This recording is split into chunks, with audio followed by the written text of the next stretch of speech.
Alors, dans l'intelligence de nos machines, j'ai été, je dois dire, peut-être un petit peu, comment dirais-je, emporté par les lumières que vous apportiez. Et je voyais très nettement la longue obscurité de la machine à vapeur, son opacité, son incompréhension dont elle était victime, dans le fait qu'elle n'avait pas été théorisée à l'origine. Et je voyais le moteur électrique, l'alternateur, théorisé dès l'origine, et partant, étant tout à fait transparent. J'ai peut-être été un peu trop vite là-dedans. J'aimerais savoir si vous voyez ce rapport entre les machines empiriques et les machines qu'on peut dire théoriques, aussi nettement que je vous le propose là. Oui, effectivement, je crois que le moteur électrique est venu après coup, après la science. Tandis que, après la science qui a permis la théorie de ce moteur, au contraire, la machine à vapeur s'est constituée à une époque où la science thermodynamique n'avait pas été mise en place. C'est elle qui a appelé à l'existence la science thermodynamique. Toutefois, il y a quand même des résidus dans le moteur, dans la machine de Gramme ou dans le moteur électrique.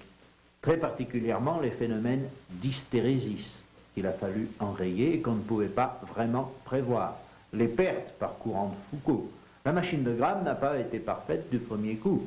Elle a fonctionné du premier coup, mais elle était puissamment auto-limitée. Dès qu'elle prenait une vitesse élevée, l'anneau de fer chauffait et le bobinage aussi. C'est-à-dire que son rendement n'était pas très élevé. Pour arriver au beau rendement de 90-92% que l'on connaît à la machine de Gramme, il a fallu quand même perfectionner son noyau magnétique en le feuilletant et également améliorer le collecteur.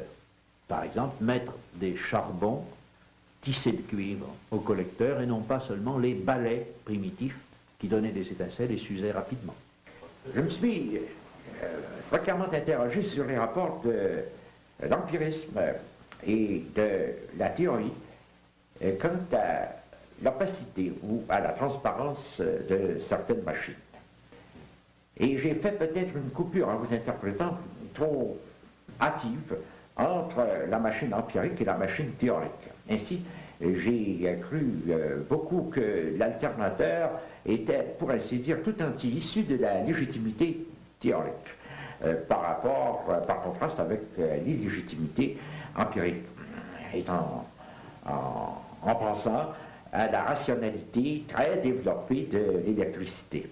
Est-ce que vous croyez que l'alternateur, par exemple, est une machine qu'on peut dire beaucoup plus transparente que toute machine à vapeur, justement à cause de cela, à cause du champ théorique dans lequel il a été développé, et à cause de la théorie même qui lui était inhérente?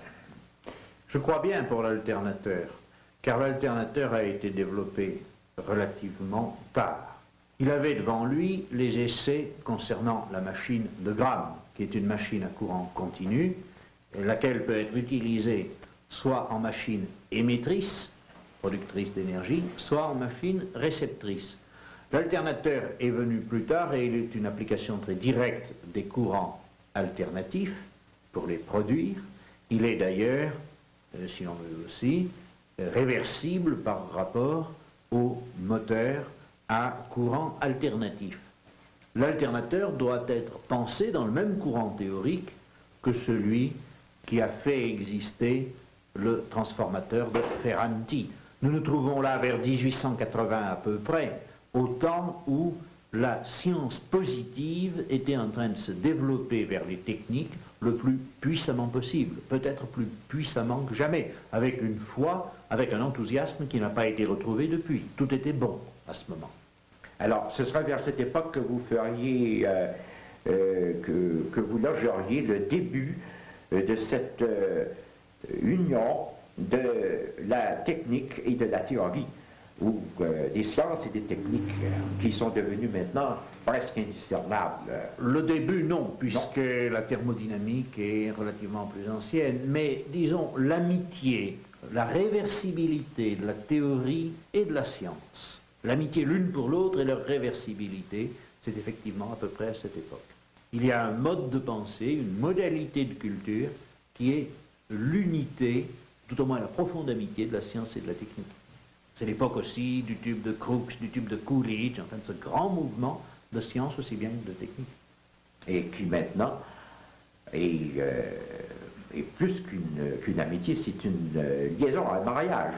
Oui, mais un mariage qui rapporte trop, à mon avis. À cette époque, c'était une amitié, et s'il y avait mariage, c'était un mariage d'amour. Alors qu'à l'époque présente, c'est très différent, c'est très organisé, c'est très administratif, ce rapport entre l'industrie et les bureaux de recherche technique, d'une part, et la science pure, qui d'ailleurs n'est pas complètement pure, d'autre part.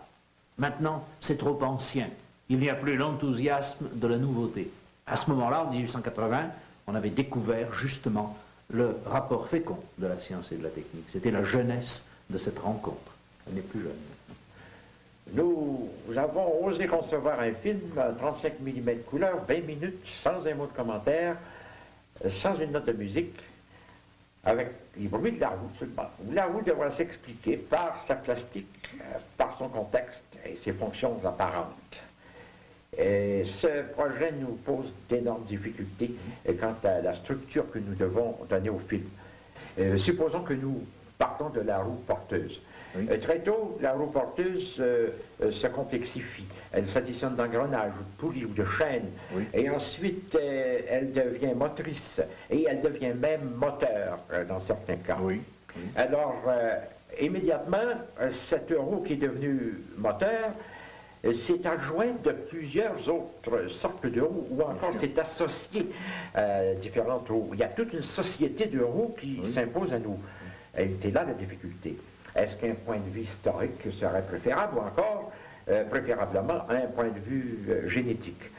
Mais génétique, oui. Ce serait là la solution, à votre avis?